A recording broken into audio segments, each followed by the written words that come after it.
Wrong plan could cost you thousands and prevent you from seeing the doctors you want. Introducing FindHealthBenefits.com. Save time, save money, see specialists without referrals. Go to FindHealthBenefits.com or call 877-235-6094 for this informative brochure. Society is on the edge. Let's bring them back. Edge Radio, because truth still matters. A little bit more about your background. How long have you been in law enforcement?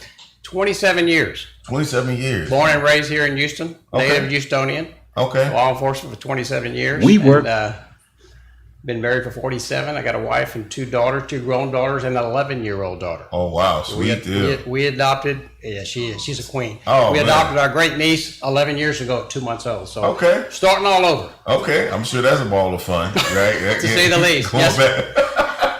Well, that's great. That is great. And I'm sure you've seen a lot in your time in law enforcement and just, in your career. Have you ever seen anything, kind of getting to where we are today? Have you ever seen this magnitude of an issue being brought out right now?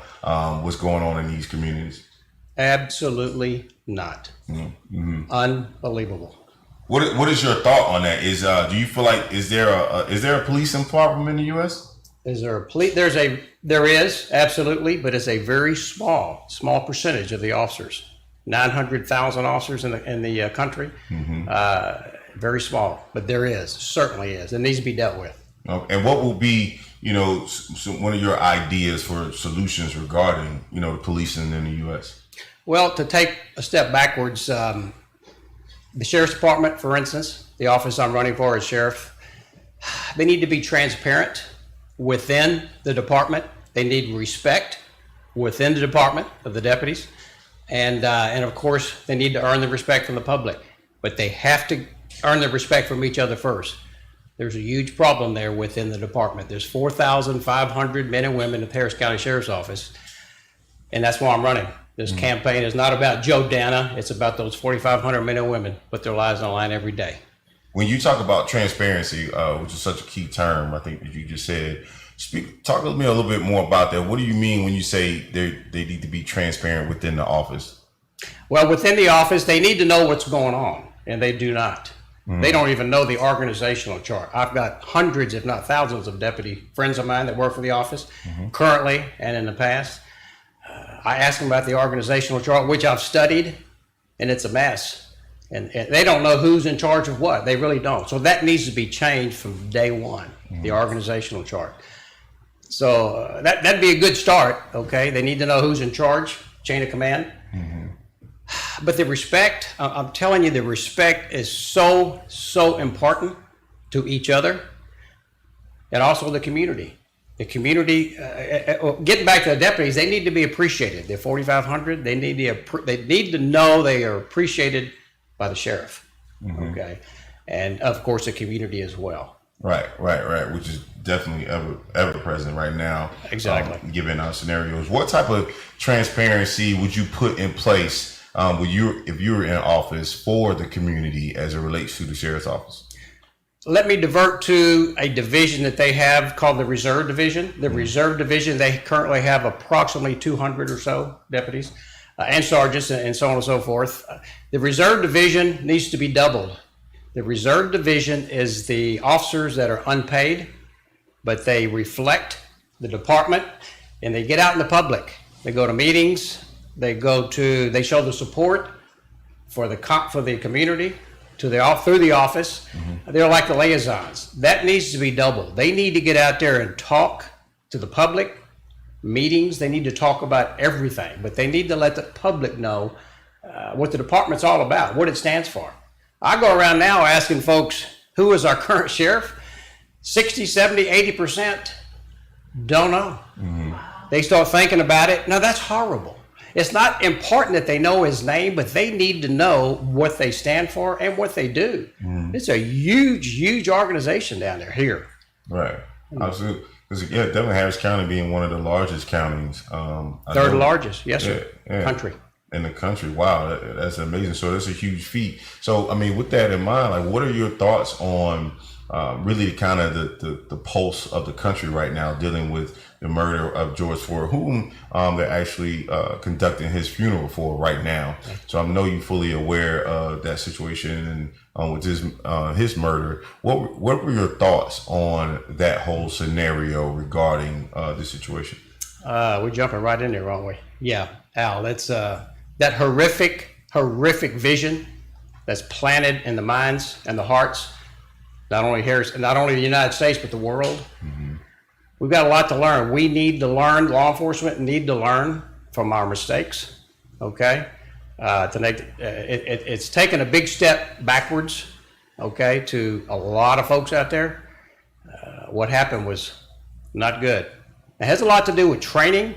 I can guarantee you, in my mind, no agency in the country, especially Harris County, teaches that type of techniques. Mm-hmm. When you have a suspect, perpetrator under control, you've got them handcuffed, you've got them under control, the fight stops. The fight stops. No need to, in this case, kneel on a neck or anything. That's training, or lack of training. Not just the officer that performed that act, but the four that watched him do it. That's crazy. Mm-hmm. They didn't get trained to do that. Mm-hmm. I guarantee but that's what we're up against. So, there's been, with that in mind, there's always, since you talked about training, and we definitely understand how important that is, especially in that line of work as a police officer or just in law enforcement, but there seems to be an excessive amount of force that is used with African Americans and African American community. So what would, in response to that, how would you deal with or address that matter in your office if an officer of yours, because we know that there's this, this blue code, right? And I understand it because just being an athlete or being a part of a team, being a part of a group, right? You always want to support your brother, support your sister that's a part of your organization. You want to let them know that, we got your back. But sometimes when wrong is right is right. But if you win the seat as the sheriff, how would you address those situations, these complaints, these scenarios that may arise in treatment of, use of excessive force to anybody, not just people of color, not just the African American community, but how would you address, those sheriff officers or, deputies, sheriff deputies in your office? Well, as you touched on, it needs to be done equally. Okay, everyone out there needs to be treated equally, but they need to be trained. They need to be trained often. Budgeting is a huge problem here in Harris County and law enforcement, period. Nobody has time or the budget to train folks. There's certain requirements they must be trained in. TCO, the Texas Commission on Law Enforcement, they oversee the training of all the peace officers here in Texas. So they have certain requirements that have to be met under training areas and education in general. But they need to go over and above that. As far as specifically how, they need to be sensitive. Let's put it that way. They need to be sensitive to all races, okay? Mm-hmm. To all the community that they're out there to protect. So I guess it's really just comes back to training. They've got to be trained, and they have to be sensitive. They have to be sensitive to how people feel, mm-hmm. especially today in these times. Mm-hmm. So if an officer, I'm assuming deputies wear cameras on their, right? Absolutely. On the uniforms. So if you see some excessive use of force and that kind of thing, will it go back to training for you, or how would you deal with that particular officer in a situation where there's a clear-cut case of them using excessive force against a citizen of any kind? How would you address that particular officer? Well, the body cams do get reviewed by sergeants and captains and lieutenants if not a daily basis, on a weekly basis. And if they see anything, that's the employee of the Harris County Sheriff's Office. If they see anything that does not follow the guidelines of the Harris County SOP manual, mm-hmm. they themselves would bring it up and review it. Now, if they get complaints from a citizen, a sworn affidavit, okay, a sworn complaint from a citizen, they must investigate it. And of course, the body cam is one of the first things they pull and review it. Body cam and the cameras in the vehicles. Has there been a lot of those type of scenarios in the office, in the sheriff's office? I'm sorry, has there been a what? Has there been a lot of those cases where use of excessive force? Especially do you have any data on, especially, African American community, just because, that's such a hot button right now. Absolutely. Has there been a lot of that in the Harris County Sheriff's Office? I'm not privy to that because I'm not working for them right now. Okay. Okay. My history here is 20 years with the Harris County Constable's Office at Precinct 1. Okay. So okay. I'm not with the Harris County. Okay. I'm looking to become the sheriff, the head officer of the department, but right now I'm not. Okay. So I don't know. So amongst the constable's office, have you seen a lot of that? Like what does the data tell you? What have your experiences been in that? I have not. I got tons of friends with all the departments. There's 8 precincts here, 8 constables, and of course a sheriff that oversees all of them. And I don't see that here in Harris County. There's a lot of cities around the country that there are big problems with that area you're talking about. But here in Harris County, I don't see it that big of a problem. Mm-hmm. But it could be because they review, like I said, they review these body cams, the footage, and anything brought to their attention, they have a law-abiding duty to investigate it. Mm-hmm. That could be why. Mm-hmm. Do you think that they handle most of these cases? Because a lot of times when there's a police officer involved by the situation, whether it's they've killed somebody or just hurt somebody really badly. A lot of times, I think well, I'm not going to say I think, I know that the public we feel like the officers aren't really handled and they don't get punished in any way.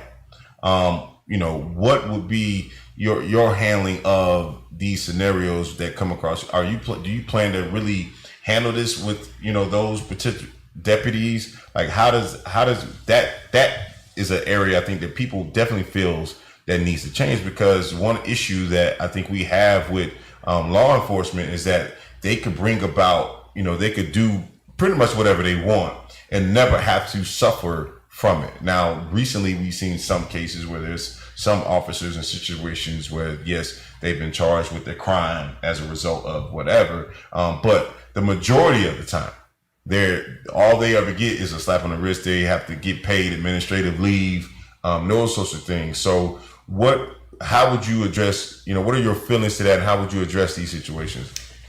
Well, touching on what you mentioned, perception is reality. Mm-hmm. Whether it's true or not, it's their reality. Mm-hmm. And that needs to be, as far as sensitivity goes, that needs to be addressed with the public. They need to know they have a sensitive but strong arm sheriff's department. Okay, they got to be strong, but they need to be sensitive. We're dealing with very few actually criminals out here. They know the law, they know how to push it, they know how to push the buttons, and the deputies are trained to not allow them to do that. Okay. Again, it goes back to training. It's got to be trained, but as far as the investigation goes, there's an IED department, sheriff's department. They get complaints, they follow it through. I've heard a ton of complaints against officers. Mm-hmm. Okay. That the public doesn't always get to see all this. There's plenty of internal affairs division complaints or investigations, and all that's not open to the public. If I can, let me mention something that I just read this morning. Mm-hmm. This may be a good time and it may not. Let me know. The city, HPD, Houston Police Department, and also Harris County commissioners, they're looking at implementing or at least reviewing a police model to eliminate exactly what we're speaking of. Okay.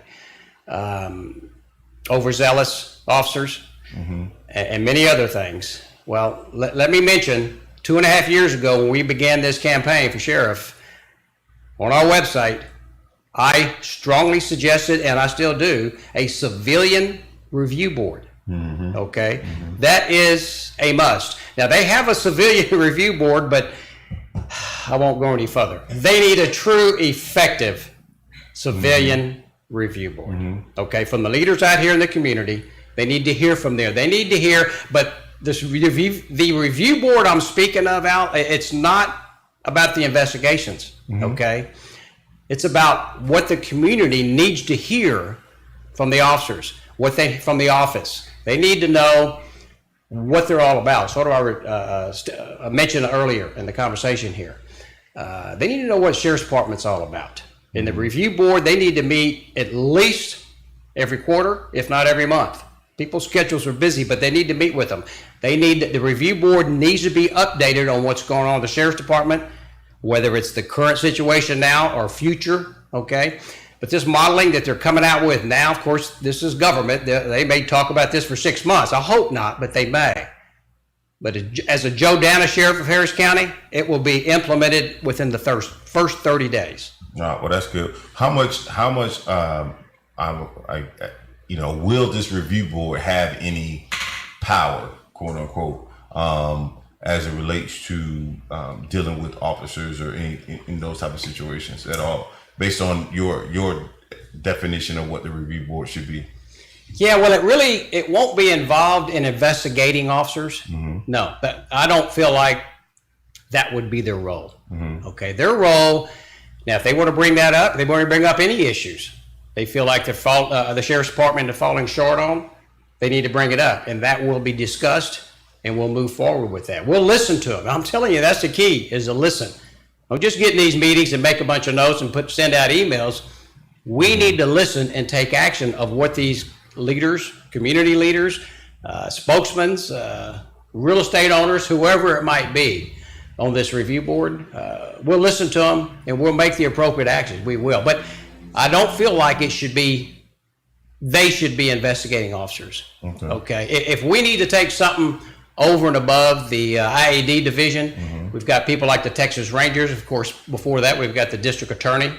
We could turn things over to. Or actually, they would step in and investigate. Over and above that, the Texas Rangers and FBI, so on and so forth. But as far as the review board, my thinking really is just to bring the department together with the community.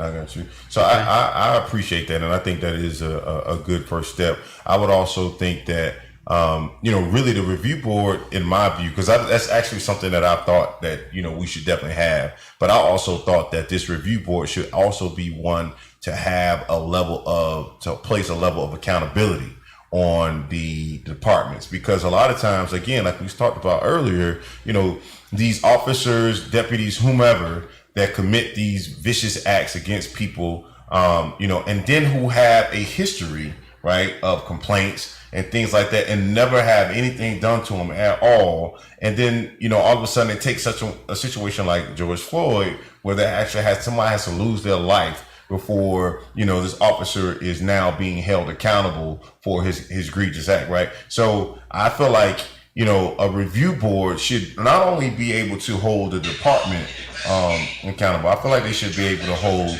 the officers accountable, whoever commits that, once the IAD looks at it, the district attorney, because a lot of times he goes that far and there's nothing that ever happens, right? The district attorney feels like, we don't think this person committed a crime or what have you. And then that's just it. The officer gets to go back to work. They get a notch on their form or their report, what have you, and that's pretty much it. And I think that the community has an issue, and that's why the community really doesn't trust law enforcement. That's why, especially when it comes to the Black community and things like that, because we know that there's never going to be any harm brought to these people, because at the end of the day, the DA is going to side with them, or the IAD, maybe they say, yes, this person committed some foul act or what have you, but there's never anything that happens. I just feel like as a law enforcement officer, you should be held to a higher standard,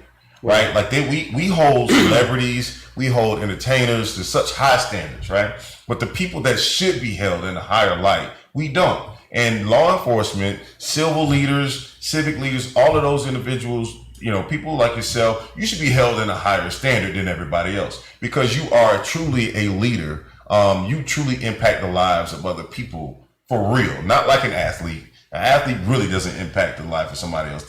In a way that a law enforcement officer does. Right. Okay. And then, and civic leaders. And so if you are in that position, you should be held at a higher standard. And because you are, I feel like if you commit an egregious act and you are found to have done wrong against the people that you're supposed to protect and serve, you should suffer. You should not be able to return to work like it was an ordinary day. I just disagree with that. And I disagree with the notion that, not to say that this is your position. I'm not saying that this is your position, but I just disagree with this whole idea around law enforcement that there's never any punishment to these people at all. So I think the review board, to me, I agree with you. I do think it should be civilians. I actually think it should be a mix. I do think it should be a mix of maybe a couple people from the law enforcement side, but also a majority of people from the civilian side. Community leaders, things like that should come together, and they should also all review a particular situation together and designate what happens to that officer. I think if they say that officer, if the DA won't press charges against that person, they should decide ultimately this officer gets to keep his job. Maybe, definitely should lose his job or whatever. I'm not saying they should be the judge and jury, but they definitely should be able to be in a position to say, hey, he should no longer be working in this department. Because, especially the situation where he's got a history and, they review it, they review his background, they review, certain situations he's had before, what have you. Maybe, I just think they should be able to have some sort of level of accountability and place, some real ownership behind the act that officer has been, not found guilty or whatever, or allegedly, committed. But, nowadays you got all these cameras, everything is caught on camera, which is, really what's bringing so much attention to all of this. But that's really where I feel the review board should have a play or say in this whole thing. And I think because that gives the community some say in what goes on. Well, two words come to mind listening to you is accountability. Mm-hmm. We need to be accountable for our actions, mm-hmm. whether they're good or bad, especially if they're bad. And the other, as you mentioned, held to a higher standard. That's all about an example. We need to be setting examples, and actually, a lot of them do. Mm-hmm. Don't. Absolutely. And I'm not sensitive. Hopefully, I'm not sounding insensitive to the very small percentage of officers. The complaints that we get against officers, because I'm not. I'm very sensitive about both sides, but there's such a majority. You pick a figure, 95, 98, 99% of good officers that are doing the right thing every day under the circumstances they work in this current times.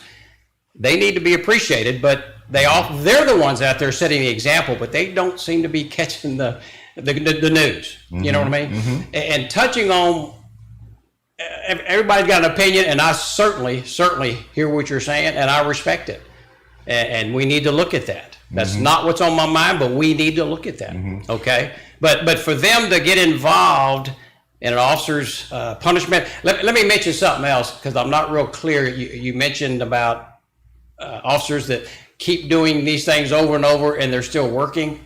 I don't know one officer that does that. I don't know one officer. I know some that are gone. I know a lot of them that are gone. That little small percentage, they need to be gone, and they're finding them, especially with the body cameras. But the ones that keep doing it over and over, I don't know of any. I don't know if they've hit the news, or of some, and if they do, that's fine, but it's not fine, but then you get rid of them. Well, Does that make sense? Yeah, oh, absolutely. But, I guess I don't, I'm not in law enforcement, but I do know there's that code, right? But, you look at a situation, a prime example of someone like that is the officer Chauvin, whatever his name is, that committed the murder of George Floyd. He was somebody who had a history, who had several complaints against him, that there was nothing ever done about it, right? Like, he had several, and then he was able to do that. So it kind of gives him, it's kind of like having a child. Like, if you don't, sometimes you don't spank your child for going in the candy jar, they're going to keep going. If you don't tell them no, they're going to keep going. Discipline. Right? Yeah. Right. So there is no structure, there's no discipline in what's going to stop them from going. And, you're absolutely right. When you said about the officers, and there's a vast majority of officers that are doing the right thing. that are doing, going about doing things the right way, trying to set a proper example. But my response to that, when I hear that all the time, and not just to you, is that the majority of black men and women who are out here trying to do the right thing, and a lot of them who are being killed haven't done anything. Breonna Taylor is just sitting in her house. And a countless amount of so many others that were really doing harmless acts or what have you, where it didn't have to go that far, right? Like if they were, I think, police officers, like you said, should be held should be held at a higher level of accountability. They should be, going back to your point about training, the training that they should have, they should be able to act with such control to manage situations the right way, because they got a life at stake, in their hands, based on how they handle that situation. So it's truly, truly important. I know before we go, I really would like to know, for you to be able to tell the people, our listeners and viewers, you win this seat. Why would they vote for you, and what can they expect with you as being the sheriff? Well, they can expect pretty much everything I mentioned earlier. But I guess the most important part about Joe Dana is right now I'm about those officers, the 4,500 men and women. Harris County has a crime problem, huge crime problem, and it will not be reduced until we take care of that office, until we take care of the issues within the department, including the organizational chart. Okay. We have to let them know, as I mentioned, they are appreciated for what they do before we can expect the community to respect them. So we need the respect. We need to gain it back. Obviously, we've lost it, especially in the last month or so, a couple of weeks. One other, I wanted to mention, you mentioned something about the officer up there that performed that horrific act. Those officers do not work in Harris County. Okay, we could pick we could pick cities all over the country where that's going on. Again, I don't think, to my knowledge, we don't have officers that treat people like that example. We have officers that overstep their bounds, there's no question. We have procedures to take care of those officers. And again, I don't know of any officers that have gotten away with it. You mentioned the officer that was involved in that killed us. Yes. Okay, I don't know anyone here that has gone that far, that's still on the payroll, that's still enforcing the law. There may be, but not to my knowledge. Yeah. That's unheard of. That's just. And listen, I would certainly hope that's not the case, and I haven't done any research to say that, but we do know there are examples of it, right? But again, if you go in the office, I would hope you clean it up. I definitely understand from starting inside out. But I do think right now, like you said, there's such a huge disconnect right now between law enforcement and the communities that they serve, especially the Black community. So I do think that you taking some time to address that with the community, making the community, connecting with the community in the right way would go so far in expanding and growth within the communities and people understanding and revisiting their respect, renewing their appreciation for the officers every day. So Joe Dana, I want to thank you so much for coming on today. We truly appreciate your time. People go out and vote. He's in a runoff. He just told me that that's happening in July 14th. Okay. Early voting actually begins June the 29th, which is a few weeks from today. 2 weeks of early voting, and the election day is Tuesday, July the 14th. Would certainly appreciate your vote. But check out our website, Dana for Sheriff, FOR for Sheriff. And actually, if you really want to get into Joe Dana's background, look at my 10, 15 years of social media. Okay, look at my comments. I've started commenting from the heart, which is how I speak. Okay. From day one, whenever social media started. But that's the real Joe Dana, and it hasn't changed. I put my name on the ballot. It hasn't changed a bit. It's all coming from the heart. Good. And that's very important if you're interested. Absolutely. We'll tell the people to go check them out. You said at for Dana, DANNA, forsheriff.com. Of course, the social media is all up there too. Okay. The Twitter we're on 4 different platforms. So okay. Well, Joe, thank you again for coming on. We're gonna take a break right here on The Cutting Edge. We'll be back in a few minutes, y'all. Thank you, sir. Our whole lives to support our families. With one accident or illness, it can all be gone in an instant. Now there's a smart, affordable way to protect your family. Go to findhealthbenefits.com and discover low-cost life insurance for as little as $2 per month. Add to that a tax-deferred annuity that can help you protect your assets and grow your money for retirement. Learn more. Go to findhealthbenefits.com or call 877-235-6094. A critical illness can strike without warning and wipe out your life savings. In fact, it's the #1 reason for bankruptcy. Find Health Benefits offers an affordable solution. Get up to $50,000 if you get cancer, stroke, or a heart attack, giving you the peace of mind to focus on getting better while the plan helps you to pay your bills and medical expenses. Learn more. Go to findhealthbenefits.com or call 877-235-6094. 66% of seniors spend more time shopping for cable TV than Medicare plans. Most say because it's just too confusing. Laws change every year. The wrong plan could cost you thousands and prevent you from seeing the doctors you want. Introducing findhealthbenefits.com. Save time, save money, see specialists without referrals. Go to findhealthbenefits.com or call 877-235-6094 for this informative brochure. Society is on the edge. Let's bring them back. Edge Radio. We work our whole lives to support our families. With one accident or illness, it can all be gone in an instant. Now there's a smart, affordable way to protect your family.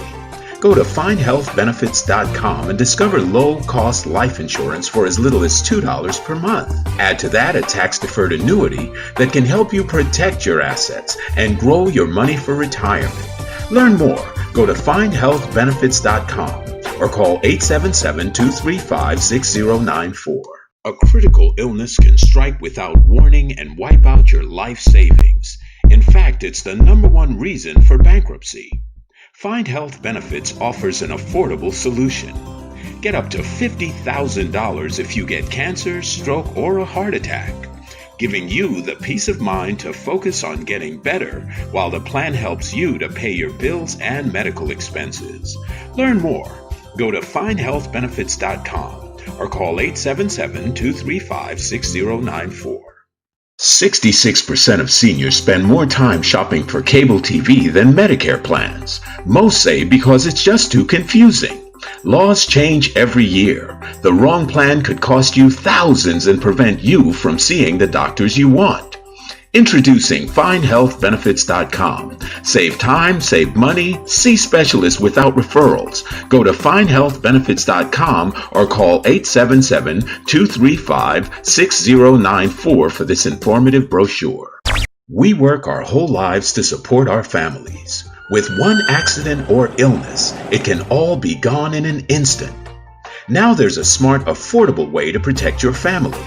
Go to findhealthbenefits.com and discover low-cost life insurance for as little as $2 per month. Add to that a tax-deferred annuity that can help you protect your assets and grow your money for retirement. Learn more. Go to findhealthbenefits.com or call 877-235-6094. A critical illness can strike without warning and wipe out your life savings. In fact, it's the #1 reason for bankruptcy. Find Health Benefits offers an affordable solution. Get up to $50,000 if you get cancer, stroke, or a heart attack, giving you the peace of mind to focus on getting better while the plan helps you to pay your bills and medical expenses. Learn more.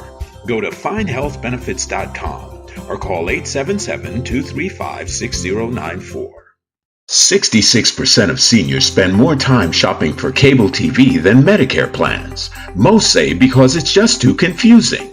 Laws change every year. The wrong plan could cost you thousands and prevent you from seeing the doctors you want. Introducing findhealthbenefits.com. Save time, save money, see specialists without referrals. Go to findhealthbenefits.com or call 877-235-6094 for this informative brochure. Society is on the edge. Let's bring them back. Edge Radio. We work our whole lives to support our families. With one accident or illness, it can all be gone in an instant. Now there's a smart, affordable way to protect your family. Go to findhealthbenefits.com and discover low-cost life insurance for as little as $2 per month. Add to that a tax-deferred annuity that can help you protect your assets and grow your money for retirement. Learn more. Go to findhealthbenefits.com or call 877-235-6094. A critical illness can strike without warning and wipe out your life savings. In fact, it's the #1 reason for bankruptcy. Find Health Benefits offers an affordable solution. Get up to $50,000 if you get cancer, stroke, or a heart attack, giving you the peace of mind to focus on getting better while the plan helps you to pay your bills and medical expenses. Learn more. Go to findhealthbenefits.com or call 877-235-6094. 66% of seniors spend more time shopping for cable TV than Medicare plans. Most say because it's just too confusing. Laws change every year. The wrong plan could cost you thousands and prevent you from seeing the doctors you want. Introducing FindHealthBenefits.com. Save time, save money, see specialists without referrals. Go to FindHealthBenefits.com or call 877-235-6094 for this informative brochure. Society is on the edge. Let's bring them back. Edge Radio. Because truth. We work our whole lives to support our families. With one accident or illness, it can all be gone in an instant. Now there's a smart, affordable way to protect your family. Go to findhealthbenefits.com and discover low-cost life insurance for as little as $2 per month. Add to that a tax-deferred annuity that can help you protect your assets and grow your money for retirement. Learn more. Go to findhealthbenefits.com or call 877-235-6094. A critical illness can strike without warning and wipe out your life savings. In fact, it's the #1 reason for bankruptcy. Find Health Benefits offers an affordable solution. Get up to $50,000 if you get cancer, stroke, or a heart attack, giving you the peace of mind to focus on getting better while the plan helps you to pay your bills and medical expenses. Learn more. Go to findhealthbenefits.com or call 877-235-6094. 66% of seniors spend more time shopping for cable TV than Medicare plans. Most say because it's just too confusing. And we're back Laws on the change Cutting Edge every right year. here on Edge Radio Network. That's 101.7 on your FM dial, 1540 AM. Feel free to give us a call. We just finished up with Joe Danner, who's running for Houston, Harris County Sheriff.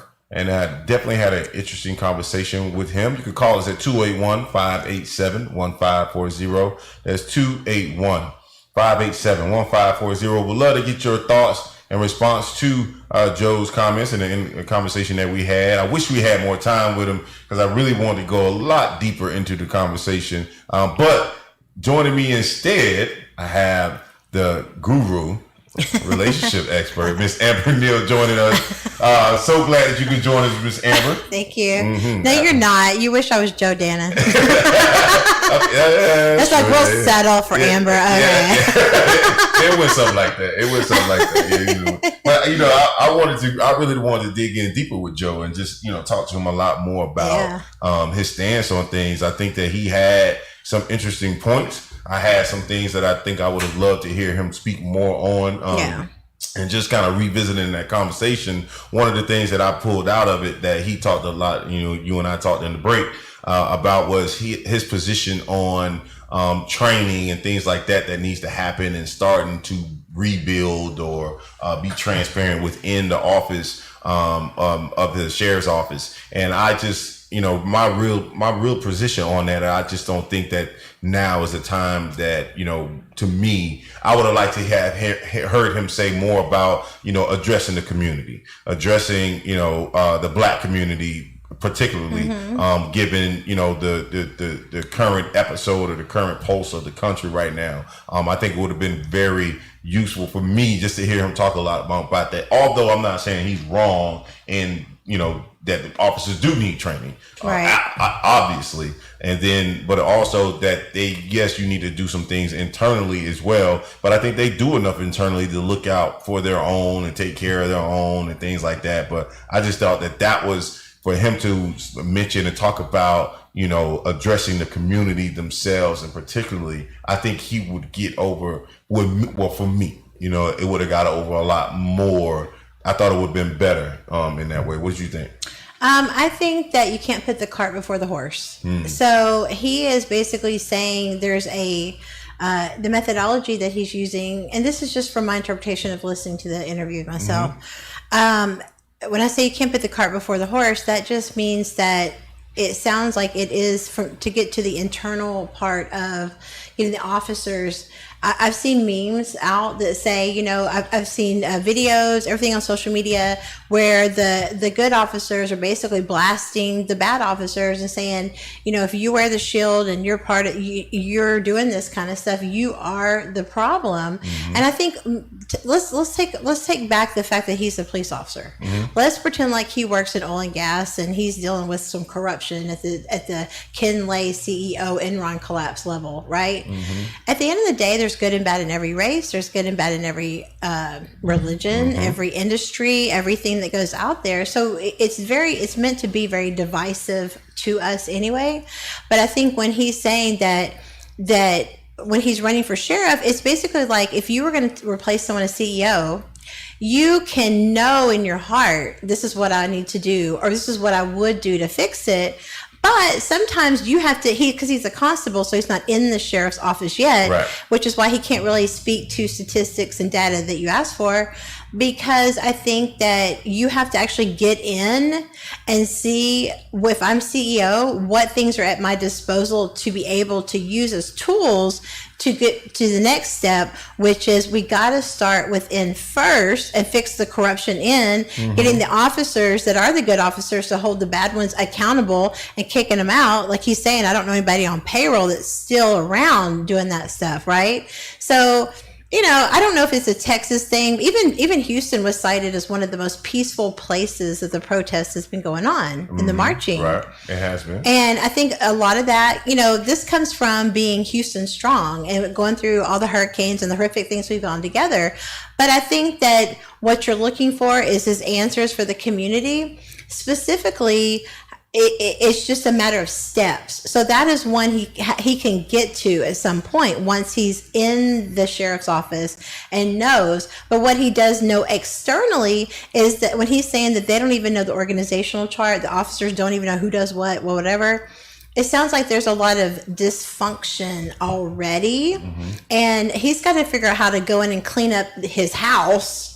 Right, per se, before he can look in the yard, if that makes sense. No, I totally understand it, and I definitely get that, and I definitely think that he needs to do that. Yeah, I just think that to help keep cooler heads prevailing, that you need to address the yard, and tell the yard like, hey, I'm gonna go in here and take care of this. But I'm gonna be back out here, and you'll see me again. And that's all that I'm saying. I'm not saying that he needs to, focus all his attention in that area. But I just think that because of, really just because of where we are, just because of it's such a hot topic, and it's such a real issue right now in the entire country, and it's gotten recognition around the world, that I think it would only behoove him to do that, like to acknowledge this thing right now. You need to acknowledge it. If you don't acknowledge it, then it just appears to the community that you're just no different than anybody else that's in the office. And I think that was great for you to have him on today, just because the current sheriff is Hispanic, and I think people naturally, just like if I was raised Democrat or Republican, a lot of times people vote for just whatever they feel they identify with the most, or what their family believes. And I think it's good. I think it's you got to have that dialogue, which is having him on today as a Republican candidate. I think it's really good to start that dialogue back and forth, because until everybody comes to the table and we sit down and we talk about it. We're assuming, because let's just play devil's advocate. Now, if you were elected sheriff, if you were running for sheriff, and the community was asking you, what are you going to do? I mean, just from a logical standpoint, when you're looking at a police First of all, department, they don't want me running for sheriff. There's gonna be some things moving around. Go ahead. Okay, you said it. But I think from a logical standpoint, you have to look at it from when he's saying, I'm a constable, I've got to get into that to know what I can do. What can you do? So let's just look at it from a logical standpoint. What can you do? And he really was going back and emphasizing training, training, right? And even though they have the internal affairs division, okay, that's fine, because I think the thing that is the most sensitive subject out of everything that's going on with all of this is the accountability that this keeps. So this is the thing that the whole country is waiting on right now. Okay, the officers have been arrested. Will they serve justice? Will justice be served? Right. That's the thing, because we all know, and specifically, we can't speak on one county or the other. We just watch the world news. You can just watch it, But I believe it was Denmark. They said that an officer hasn't killed anyone in 10 years. Is it England, or I can't remember what country it is? They're not even allowed to have guns all. Right, yeah. And it's like, you better behave or I'm going to talk you to death. I mean, I don't know how, don't rob this bank because I said so. I mean, so it seems a little extreme. Yeah. And with them talking about defunding the police departments right now, that's very alarming too, because if you don't have police, then you're talking about total anarchy, street justice. I mean, is this what we're coming to at this point? Or is it then we can get the military involved? Like, where is this going with defunding the police department? What does that mean? Restructuring, rebuilding, eliminating? I think they were saying, from what my own understanding of defunding the police means, that while they're taking some money from the police department and putting some of those funds in other areas, maybe like regarding, psychology, some different areas, community areas, not necessarily that means that there won't be any police, but they're also taking and making it more of a community effort to help do some things. So I hadn't researched exactly to understand the plan, but that's what I've heard regarding the matter of defunding the police. I think it definitely is a different concept, because right now in New York, they are the mayor committed to taking some steps. In LA, the mayor there said he's going to do Minneapolis Minneapolis definitely said they're going to do it about 1.5 million in LA, or they're going to take away from the police department and put it into other areas. So I think it's definitely an interesting conversation to see, because of everything that's going on. But my question is, how does the current police officers respond to it? Like, how do they, what do they all do? I think it was what did you think about, I don't know if you saw this video. There was this, I guess there was this protest, and this gentleman who was a white guy, was like 75 years old, was pushed by two officers in a protest. I think he hit his head. Right now, he was he's in I think they said ICU. I don't know if it was that bad, but I know he's in the hospital right now. And the whole force, the whole riot task force or whatever, quit because they suspended those two officers who pushed him. They've had charges filed now. Oh, have they really? Like assault charges. Okay, and as they should. And I think what you were saying back about defunding, one thing I would definitely support would be the mental health aspect, because these guys are putting their life on the line, and we are grateful to have the police. I mean, this world would be total chaos without any kind of control in that aspect. But we don't want anyone that abuses power, no matter if it's the police, the commissioner, the mayor, the governor, the president. I mean, just because you have the power, you're in a leader position. But I think where I would think that could help would, if I was running for sheriff, I would just just kidding. I would think that mental health would be the focus, because I'll give you an example. A friend of mine dated a HPD officer for probably 7 years. And just during that 7 years, they wind up breaking up because of what he had seen. They say that ambulance drivers have the #1 suicide rate. And police officers are up there too, and veterans, from PTSD. And I think my friend dated this officer for 7 years, and then the evolution of the mind well, I was going to say, but you know how it screws up your mind. Right, absolutely. But men in general, this goes back to another whole thing with men in general are expected to be tough, macho, no feelings. Y'all got it together. We're brave. You know, we don't cry, you know, so that's number one is addressing the mental health part of it, because put money back into the mental health. So if this officer, there should be a check and balance somewhere, because for that officer to get to that loony point to where he killed someone, there were signs along the way. Absolutely. Okay. You think all the other complaints that he had along with it should have been evident. But that's the problem is though, it's just like just like the soldiers are so mistreated in this country. We ask them to go fight and defend our freedom. They come back and we treat them like they're a bum. You know what I mean? Right. Who cares about your health care? Who cares about you? I can lose a leg. I can die. I can suffer. I can go through all that. And for what? And I think it's the same thing. It's like we have to appreciate that we have police officers for our safety. But at the same time, we have to give them the tools, which is mental health, to be able, somebody needs to spot when that first, third, or 19th case with that guy, what number does it take before we go, oh, he might be suffering from PTSD. He might have depression. He might be suicidal himself. Because a lot of times when people are suicidal, they don't care who they take with them. You know what I mean? Absolutely. And so, and then the other guys, the guys that were also charged, one or two of them were rookies. They were new. So then you get in that situation. Can you imagine what it's like to be your lifelong dream is to be an officer, protect people and do what you're supposed to do and actually serve the community? Can you imagine what it's like to be a rookie and get caught up in something like that? The two of the guys were brand new. You got these bozos over here doing all this crazy stuff. And then you get to that danger of the code. You know, it's like, do we tell? Do we not tell? You know, because you don't want to be a rat among yourself. As a rookie, I get that. Especially as a rookie. So I think that there's, you know, that's another thing too, is also mental health, providing a safe place for people that are in blue to report these kind of things without fear of backlash, you know, without the whistleblower consequences. Because whether you're a police officer or you're a big oil and gas company, there's whistleblowers all the time. Look at the Me Too movement. Look at all these creepy Hollywood people with the pedophile ring. People are having to blow the whistle. And even though this is like a really horrific time right now, it's kind of like, as they say, it had to come to a head.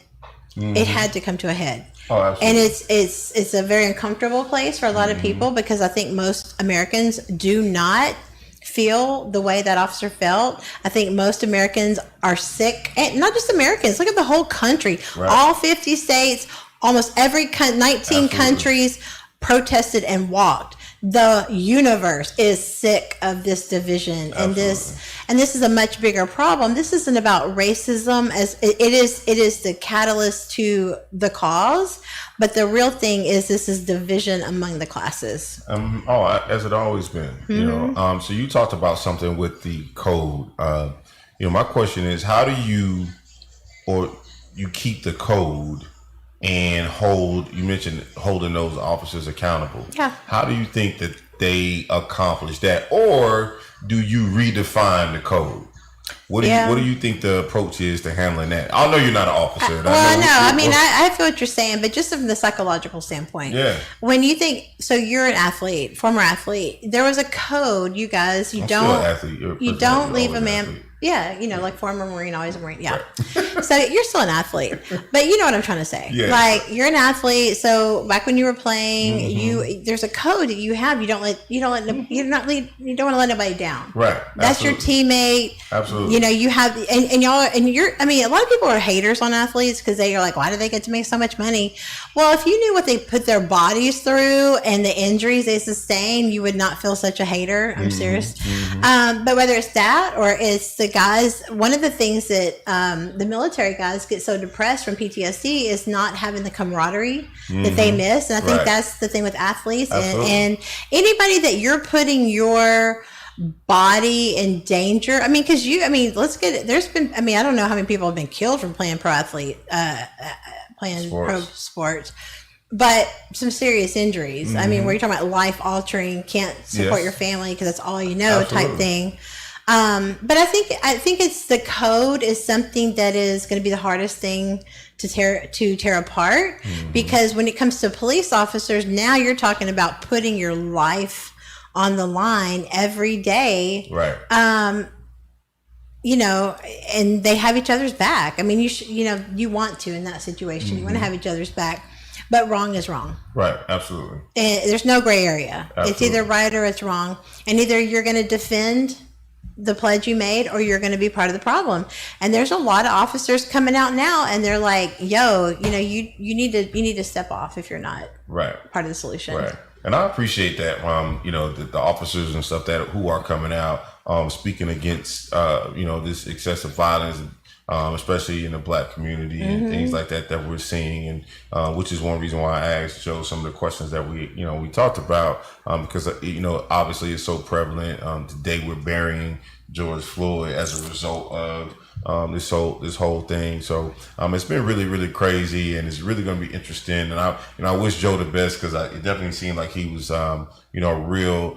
Want to be a transparent, very genuine person and deputy, a sheriff to the Harris County area, and I really appreciate that, because I think that's so needed. One reason why I think the Black community, we don't trust officers, is because there is no transparency. There's always, well, we're over here doing our thing and it is what it is and that's it, and then you guys are over here. So to hear him talk about some of the things that he wants to do to change that, I really felt good about. So I really do wish him the best, and definitely want to encourage our listeners and our people that are watching to go to his website. It was for Dana.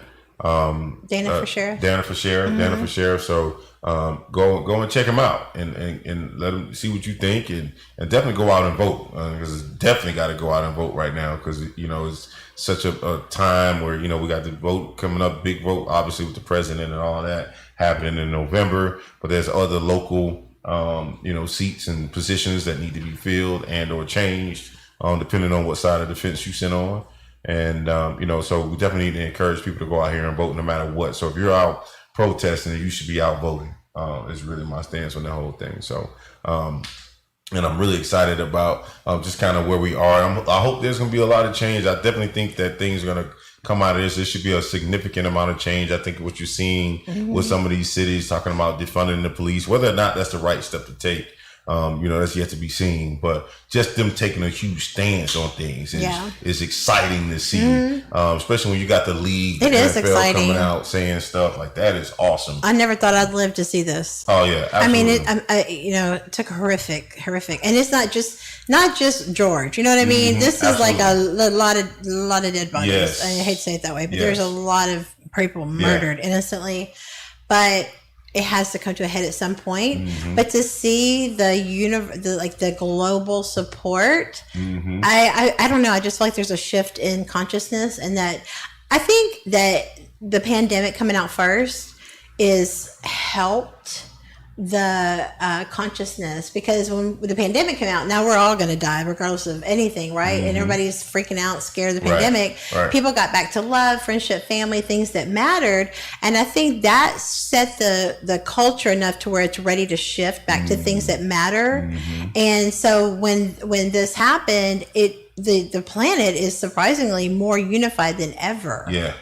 Ever. I mean, it's beautiful. Absolutely. It makes me so happy to see that we might actually get some real change. You got the NFL apologizing. I don't know if they apologized for Kaepernick yet, but that's another whole show. We don't have time for that. Yes, but we just pray for everybody. And at the end of the day, love is the answer. Okay, you're absolutely right.